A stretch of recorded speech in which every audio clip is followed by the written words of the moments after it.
कक्षा 7 की ऑनलाइन कक्षा में आपका स्वागत है। जैसे कि मैं आपको गणित विषय का अध्ययन कर रहा हूँ। गणित के अंदर हमने वृत्त की परिधि और क्षेत्रफल के बारे में समझा और उसके पाठ्य पुस्तक के कुछ क्वेश्चन किए थे। आज मैं आपको आपके पाठ्य पुस्तक का क्वेश्चन जो है वो हम कर रहे हैं। वो वृत्त के ऊपर ही आधारित है। ये देखिए, प्रश्न है आपका कि एक वर्ताकार फूलों की क्यारी के चारों ओर 4 मीटर चौड़ा पथ है। दो चीज है इसके अंदर, क्यारी के चारों ओर 4 मीटर चौड़ा पथ है तथा फूलों की क्यारी का व्यास 66 मीटर है। अब जैसे ये मैंने चित्र बनाया है इसका, ये अंदर वाला जो हिस्सा है ये फूलों की क्यारी है। यहाँ पर फूलों की क्यारियां लगी हुई है और इसका जो व्यास है वो है 66 मीटर। कितना है? 66 मीटर। और इस क्यारी के चारों ओर जो खाली जगह दिख रही है ये पथ है। कितना मीटर चौड़ा है ये जो पथ आपको दे रखा है ये 4 मीटर चौड़ा है। ये आपको यहाँ पर दे रखा है। तो आपको इसमें क्या ज्ञात करना है? इस पथ का क्षेत्रफल ज्ञात करना है। क्या ज्ञात करना है? क्षेत्रफल। तो क्षेत्रफल ज्ञात करने के लिए आपको जो मेन दिक्कत चाहिए वो होती है किसी भी वृत्त की त्रिज्या। त्रिज्या नहीं दे रखी होगी तो व्यास दे रखा होगा, और व्यास आपको पता है कि त्रिज्या जो होती है वो व्यास की आधी होती है। तो एक व्यास तो आपको दे रखा है जो फूलों की ये क्यारी वाला हिस्सा है उसका, लेकिन ये जो बड़ा वाला जो पथ है इसका आपको त्रिज्या नहीं दे रखी है। तो आपको क्या करना है? सबसे पहले अब देखिए, यहां से लेके यहां तक 66 दे रखा है, यानी फूलों की क्यारी का हिस्सा। अब ये जो रास्ता है इसका हमें ना तो व्यास दे रखा है न ही त्रिज्या दे रखी है। तो हम क्या करेंगे, ये है तो ये पूरा ये बगीचे के क्षेत्र, हम इसको यहां से आगे बढ़ाएंगे। ये व्यास तो दे रखा है 66 छोटे वाले वृत्त का, तो यहां से हमने आगे बढ़ाया और इससे मिला दिया। ठीक है, तो देखिए 66 मीटर था।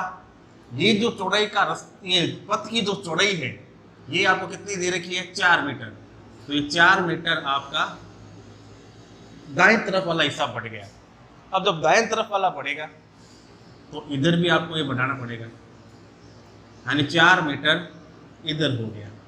तो ये जो बड़ा वृत्त जो दिख रहा है आपको बाहर वाला हिस्सा, इसका अगर एक यहाँ से लेके यहाँ तक की गणना करें तो देखिए टोटल बीच में था 66। 4 हमने बाईं तरफ बढ़ा दिया, 4 हमने दाएं तरफ बढ़ा दिया। तो बड़े वृत्त का जो व्यास है वो टोटल कितना हो गया कि 4 + 66 + 4, तो 66 और 4 70, 70 और 4 74। यानी बड़े वाला वृत्त जो दिख रहा है आपको जिसके अंदर ये पथ शामिल है उसका टोटल का व्यास कितना हो गया? इनको जोड़ने पर 74 मीटर। फिर छोटे वाले व्यास आपको दे रखा है, फिर आपको पथ का क्या निकालना है? क्षेत्रफल। अब देखिए इसको करेंगे कैसे। सबसे पहले पथ सहित, पथ सहित यानी हम इस रास्ते को शामिल कर रहे हैं इसके साथ में। पथ सहित क्यारी का व्यास। पथ सहित क्यारी का व्यास। तो देखिए 66 तो पहले हमें दे ही रखा था, फिर प्लस 4 हमने दाएं तरफ बढ़ा दिया, 4 हमने बाएं तरफ बढ़ा दिया, तो 4 + 4 मीटर। तो देखिए 66 और 4 कितने हो गए? 70। 70 के अंदर 4 जोड़ा 74 मीटर। वापस समझ लीजिए, ये क्यारी वाला हिस्सा 66 आपको सवाल में दे रखा है, और ये रास्ता जो है, रास्ता आपका 4 मीटर चौड़ा है। तो हमें सबसे पहले इस बड़े वाले वृत्त का ज्ञात करना पड़ेगा क्षेत्रफल। तो उसके लिए हमें क्या चाहिए? त्रिज्या। वो आपको नहीं दे रखी, नहीं व्यास दे रखा है। तो हम क्या करेंगे, इस क्यारी के ही रास्ते जो इस रास्ते को भी इसके साथ में क्या कर देंगे? शामिल कर देंगे। 4 दाएं बढ़ गया, 4 बाएं बढ़ गया, तो टोटल जो बड़े वाला वृत्त आपको जो दिख रहा है इसका कितना हो गया व्यास? 74 मीटर। अब हम इसका क्या निकालेंगे? त्रिज्या। पथ सहित क्यारी की त्रिज्या। अब देखिए दो वर्त है इसके अंदर, एक छोटा है और एक बड़ा है, तो हम इसको नाम दे दिया हमने बड़े वाले वर्त को R1। तो त्रिज्या को R के द्वारा व्यक्त करते हैं, तो हमने इसको नाम दे दिया R1। अब त्रिज्या ज्ञात करनी है। त्रिज्या क्या होती है? व्यास की आधी होती है। त्रिज्या व्यास की आधी होती है, तो हम इस व्यास को आधा कर देंगे, तो व्यास बट्टा 2। तो व्यास कितना है आपका? 74। इसमें हम 2 का क्या लगा देंगे? भाग।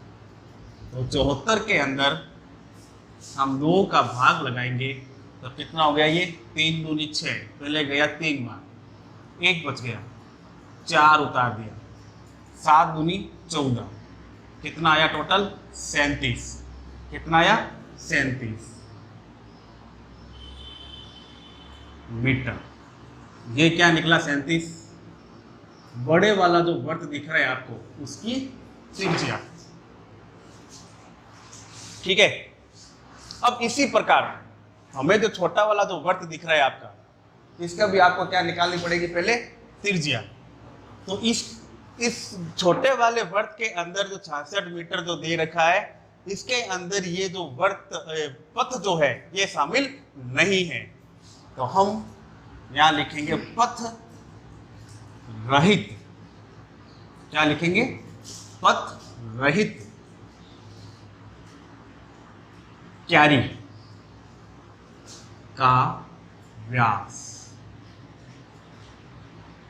पथ रहित क्यारी का व्यास, और ये आपको दे रखा है 66 मीटर। कितना दे रखा है? 66 मीटर। अब त्रिज्या ज्ञात करनी है, तो आपको बताया था अभी, त्रिज्या व्यास की क्या होती है? आधी होती है। क्या होती है? आधी होती है। तो पथ रहित क्यारी की त्रिज्या, यानी ये छोटे वाले वर्त को हमने नाम दे दिया R2। क्या दे दिया? R2 बराबर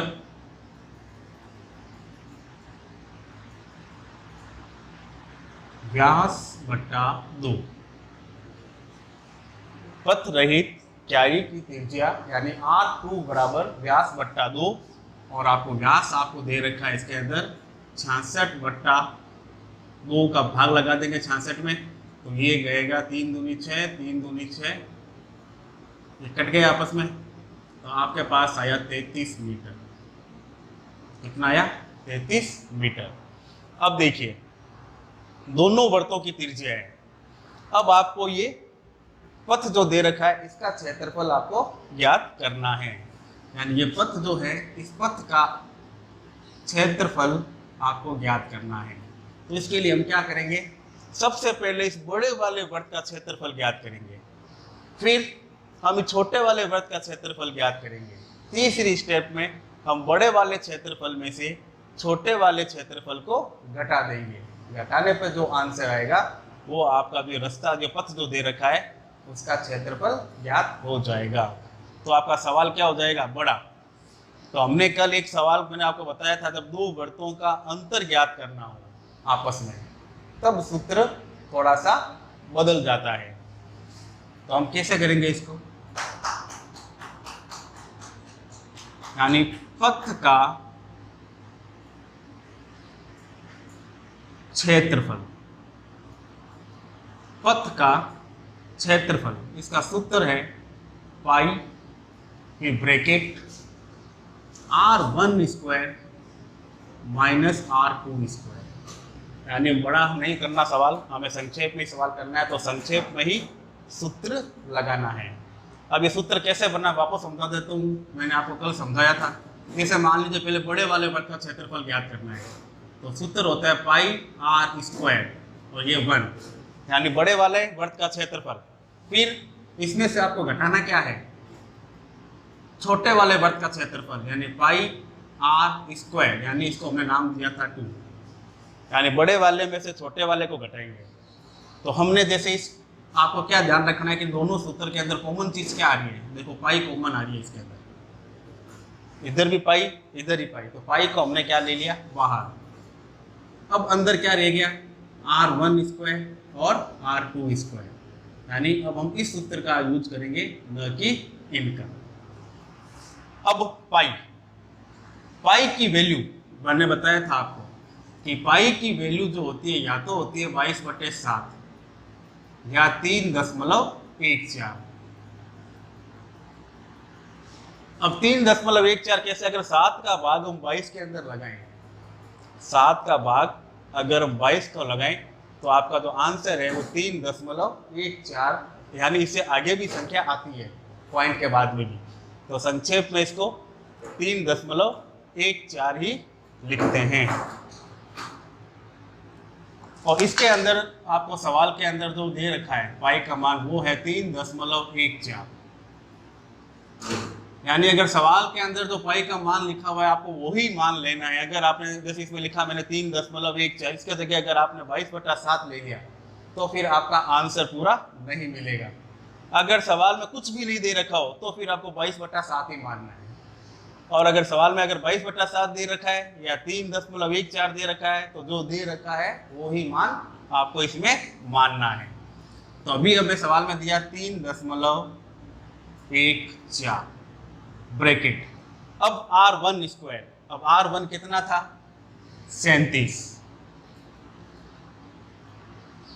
तो ब्रैकेट में हमने लिख दिया 37 स्क्वायर माइनस इसी प्रकार R2 कितना था 33, तो 33 का स्क्वायर,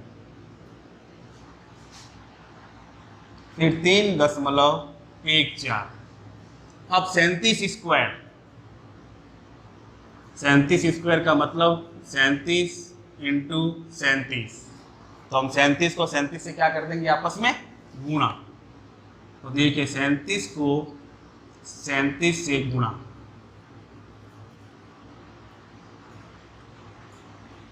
7 को 7 से गुणा किया 7 7 49, असल रह गई 4, फिर 7 को 3 से किया 7 या 21 के अंदर हमने 4 जोड़ दिए तब हो गया 25 इंटू, अब 3 से करेंगे 3 को 7 से किया 3 7 21, कितना रह गया 2, फिर 3 को 3 से किया 3 किया 9, 9 के अंदर 2 जोड़ दिया 10 और 11, अब इनका टोटल किया 9 5 और 1 6 2 और 1 3 और 1 का 1, तो टोटल आया 1369 माइनस।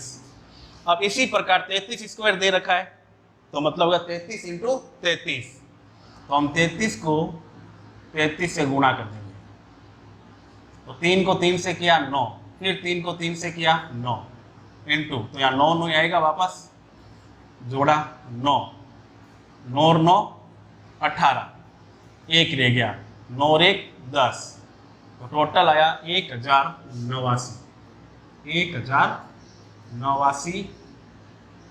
मीटर। वापस 3.14, अब आपको क्या करना है, इस 1369 में से 1089 को क्या करना है घटाना है, 1369 में से 1089 को घटाएंगे तो 9 में से 9 गया 0, 6 में से 8 जाता नहीं है, एक उधार लिया तो यहाँ कितना हो गया 16, 16 में से 8 गए 8, यहाँ रह गया 2 और 0 है नीचे, तो 2 में से 0 गया 2 और 1 का 1 0, टोटल बचा आपके पास 280, कितना बचा 280।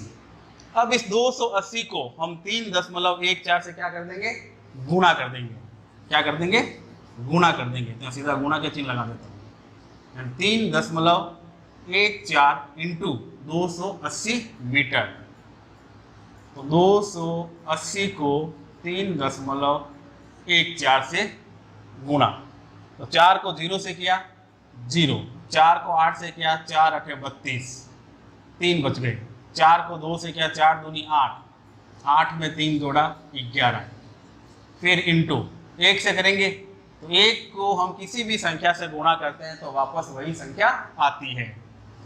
तो 0 8 2। अब किससे करना है? 3 से, तो 2 स्थान छोड़ देंगे। 3 को 0 से किया 0, फिर 3 को 8 से किया 3 8 24, हासिल रह गई 2। फिर 3 को 2 से किया 3 दूनी 6, 6 के अंदर 2 जोड़ा 8। अब जोड़ किया देखो 0 2 8 1 9 2 और 1 3, 3 और 4 7 और 8 का 8। अब यहाँ देखिए दो संख्याओं से पहले दशमलव लगा हुआ है, तो पीछे से 2 संख्या गिननी है और आपको क्या लगाना है? दशमलव लगाना है। तो आपका आंसर आया 879.20 मीटर स्क्वायर। कितना आया? 879.20 मीटर स्क्वायर। अब ये जो आया है ये क्या निकला आपका? ये जो आपको खाली हिस्सा दे रखा था, इस खाली हिस्से का क्षेत्रफल क्या निकला है? खाली हिस्से का क्षेत्रफल। और ये आपका आंसर है। तो इसके अंदर विशेष चीज आपको क्या ध्यान रखनी है कि इसमें आपको केवल छोटे वाले वृत्त का व्यास दे रखा था और ये बड़े वाला जो वृत्त है इसका केवल आपको चौड़ाई दे रखी है रास्ते की। इस चौड़ाई के आधार पे पहले आपको इस बड़े वाले वृत्त का व्यास ज्ञात करना है। और व्यास मैंने आपको बताया था, वापस देख लीजिए एक बार अगर किसी को समझ में नहीं आया हो तो। सवाल था आपका क्यारी जो है अंदर वाली, इसका व्यास केवल आपको 66 मीटर दे रखा है और ये जो इसके चारों ओर जो रास्ता है, ये रास्ते की जो चौड़ाई है वो केवल आपको 4 मीटर दे रखी है। अब हमें सबसे पहले बड़े वाले वृत्त के पास में या तो हमें व्यास ज्ञात होना चाहिए या त्रिज्या ज्ञात होनी चाहिए, तो दोनों ही नहीं है। तो हमने क्या किया कि छोटे वाले वृत्त का जो व्यास दे रखा था इसको हमने बड़े वाले वृत्त की परिधि तक बढ़ा दिया आगे। तो देखिए 4 मीटर तो ये दाएं तरफ बढ़ गया। इसी प्रकार ये 4 मीटर ये बाएं तरफ बढ़ गया। तो बड़े वृत्त की जो दूरी थी ये यहाँ मान लीजिए यहाँ से लेके ए से लेके यहाँ तक बी तक हो गई। तो टोटल कितनी हो गई है? तो 4 + 66 + 4, तो 66, ये टोटल कितना आया था? 74 व्यास। अब हमें क्या जरूरत होती है सवाल को हल करने के लिए? त्रिज्या की। तो त्रिज्या व्यास की आधी होती है। त्रिज्या व्यास की आधी होती है, तो हमने व्यास को आधा कर दिया बट्टा 2 कर दिया। तो 74 के अंदर मैं 2 का भाग लगाया तो आया 37। तो बड़े वृत्त की त्रिज्या निकल गई। अब ये छोटा वृत्त जो दिख रहा है अंदर क्यारी वाला, इसका व्यास आपको 66 सवाल में ही दे रखा है। तो व्यास 66, इसका भी आर निकाला तो हमने व्यास का कर दिया आधा। अब दोनों वृत्तों की तुलना करनी है। तो तुलना करने के लिए हम क्या करेंगे? इस बड़े वाले वृत्त के क्षेत्रफल में से छोटे वाले वृत्त के क्षेत्रफल को घटा देंगे। तो घटाने पर जो सूत्र मैंने लिखा है यहाँ पे, सूत्र बना आपका पाई r1 square minus r2 square. अब r1 की जगह हमने 37 लिखा, r2 की जगह हमने 33 लिखा। 37 स्क्वायर यानी 37 का वर्ग करना था, 37 × 37 किया 1369। 33 का वर्ग किया यानी 33 × 33 1089। इसमें से इससे घटाया तो हमारे पास आया 280। 280 को पाई की वैल्यू 3.14 से क्या कर दी? गुणा। तो हमारे पास आया 8079.20 मीटर स्क्वायर, जो कि आपका आंसर है। और ये क्या निकला? आपका पथ का क्षेत्रफल। तो इस सवाल को आप वापस देखिए, समझिए और इसको उतारने के बाद में स्वयं सवाल पढ़कर इसको बिना देखे हल करने का अभ्यास कीजिए। धन्यवाद।